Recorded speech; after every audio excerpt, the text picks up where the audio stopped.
Assalamualaikum warahmatullahi wabarakatuh. Kembali lagi dengan saya Fadila Tusnah NIM A1C319066 dari kelas reguler B angkatan 2019 Pendidikan Fisika Universitas Jambi. Kali ini saya akan melakukan percobaan tentang tekanan dan aliran fluida dengan menggunakan PET simulation fisika, di mana saya memenuhi tugas metode eksperimen fisika. Kita mulai saja.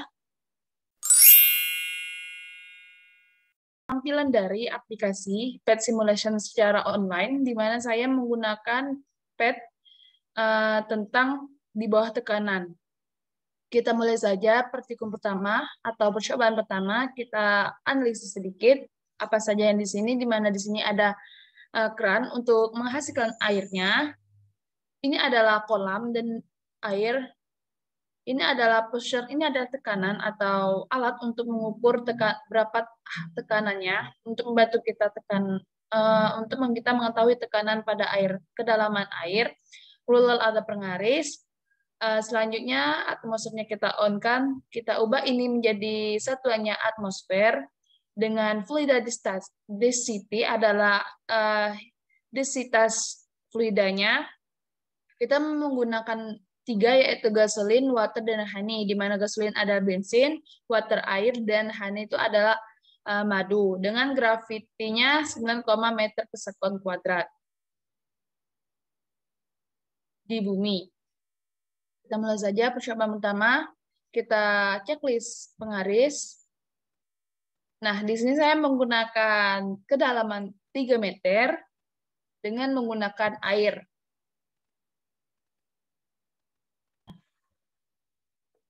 Kita pindahkan ini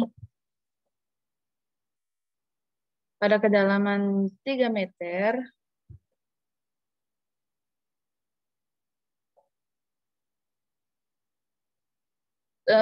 Tekanannya terdapat 1,1970 atm.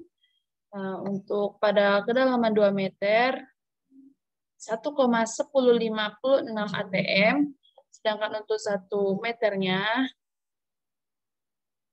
1,0039 atm, dengan 0 meternya adalah 1 atm, di mana fluid density-nya adalah massa jenis fluidanya pada air, yaitu 1000 kg per meter kubik, dengan gravitasinya yaitu 9,8 meter per sekon, di mana dapat disimpulkan dari percobaan tentang tekanan pada air, hidrostatis pada air, semakin besar kedalamnya atau semakin dalam kedalamannya, kedalaman kolam, maka semakin besar pula tekanan yang akan dihasilkan atau hasil tekanan pada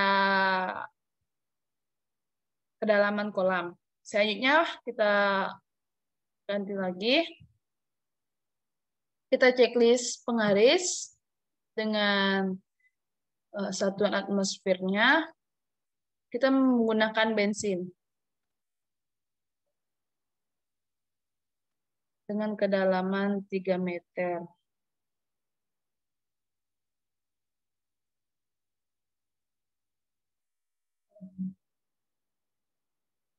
Kita mulai pengukurannya. Pada kedalaman 3 meter, tekanan pada hidrostasi pada bensinnya yaitu 1,1346 atm. Untuk 2 meternya 1,0691 atm, dan 1 meternya yaitu 1,0043 atm, dan yang terakhir 0 meter 1 atm. Nah, pada kesimpulan ini dengan massa jenisnya adalah 700 kg per meter kubik, pada bensin dengan gravitasinya sama semua, yaitu karena kita di bumi jadi 9,8 meter per sekon kuadrat. Dapat disimpulkan pada hidrostasis pada bensin, semakin besar, semakin dalam kedalaman kolam, maka semakin besar pula tekanan yang akan dihasilkan pada bensin tersebut. Kita mulai lagi, yaitu percobaan terakhir dengan menggunakan honey atau madu. butuh penggaris, dan kita ubah menjadi atmosfer. Dengan kedalaman 3 meter. Nah, kita membutuhkan ini pengukurnya. Belum.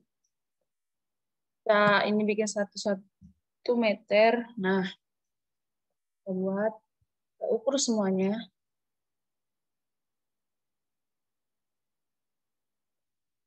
Tekanan pada hidrotesis madu ini yaitu 1,2756 atm pada 3 meter, kedalaman 3 meter, pada kedalaman 2 meter sebesar 1,1458 atm, dan yang terakhir 1 meter dengan 1,46 atm, dan itu 1 atm sama. Di mana fluida density-nya atau densitas massa jenis fluidanya yaitu 1.420 kg meter kubik dengan gravitinya yaitu 9,8 meter sekon. Kesimpulan yang ini di mana semakin semakin dalam kedalamannya pada kolam, maka semakin besar pula tekanan yang akan dihasilkan. Sebaliknya semakin rendahnya kedalamannya misalnya 1 meter, maka semakin kecil pula tekanan yang akan dihasilkan. Dapat dilihat dari percobaan awal yang dimana air, bensin, dan madu dapat disimpulkan pada massa jenisnya. Semakin besar massa jenis fluidanya, maka semakin besar pula ATM atau tekanan yang akan dihasilkan. Untuk eksperimen kedua ini, kita akan mengganti, yaitu mencari aliran fluida, di mana kelajuan alirannya ada 5.000 liter per sekon. Ini adalah pengukur kecepatannya, mengukur tekanan pada aliran ini. Selanjutnya kita aktifkan ini penggaris, flux meter.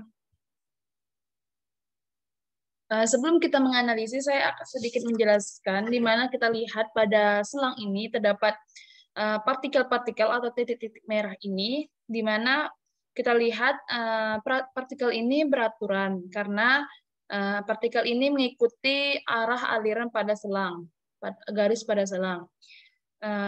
Pola aliran ini mengikuti alur garis pada selang bisa dinamakan dengan aliran laminer atau aliran tenah.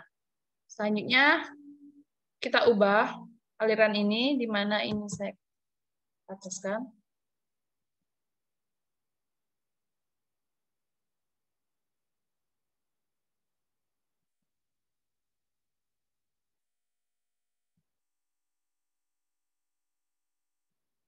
Dapat dilihat perbedaan yang tadi, di mana pada jikalau saya ubah selang ini, jadi partikel-partikel ini tidak beraturan karena bisa disebut ketampung cangkir gitu. Jadi luasnya ini saya ganti, partikel tidak mengikuti arah aliran selang tersebut. Jadi bisa disebut dengan aliran beraturan atau bergulung, disebut dengan aliran turbulen. Kita mulai saja percobaannya. Sebenarnya saya membutuhkan penggaris, flux meternya. Nah, di situ.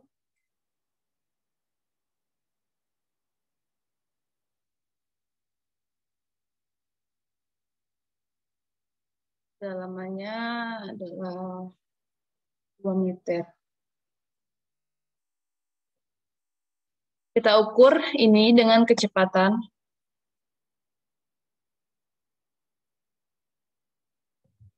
Nah, kecepatan yang dihasilkan pada selang ini yaitu 1,6 meter per sekon. Dengan luasnya 1,1 meter kubik, dengan kelajuan airnya yaitu 5.000 liter per sekon, dengan fluksnya adalah 1.591,5 liter per meter kuadrat per sekon. Jikalau saya ubah luasnya,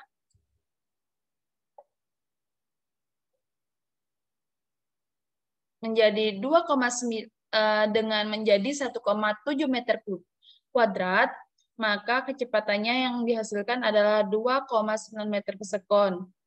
Dan fluksnya 297 1,4 liter per meter kuadrat sekon. Di mana yang terakhir saya ubah lagi luasnya menjadi, saya pindah dulu. Ini saya ubah menjadi,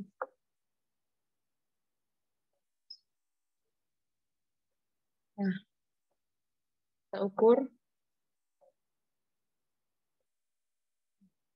Bisa dilihat jika luas pada 0,8 meter kuadrat, maka kecepatannya akan menjadi 6,2 meter sekon dengan fluksnya 6.366,2 liter meter per sekon. Bisa dilihat pada partikel-partikel ini saat luasnya semakin kecil, partikel-partikelnya tidak akan sesuai jalan aliran pada selang ini.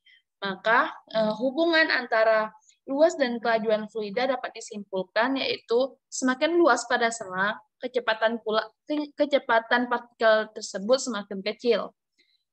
Dan sebaliknya, semakin kecil luasnya pada selang, kecepatannya akan semakin besar. Baiklah, sekian penjelasan saya tentang tekanan dan aliran fluida. Semoga bermanfaat karena saya masih belajar. Kita sama-sama belajar. Saya akhiri. Wabillahi taufiq wal hidayah. Wassalamualaikum warahmatullahi wabarakatuh.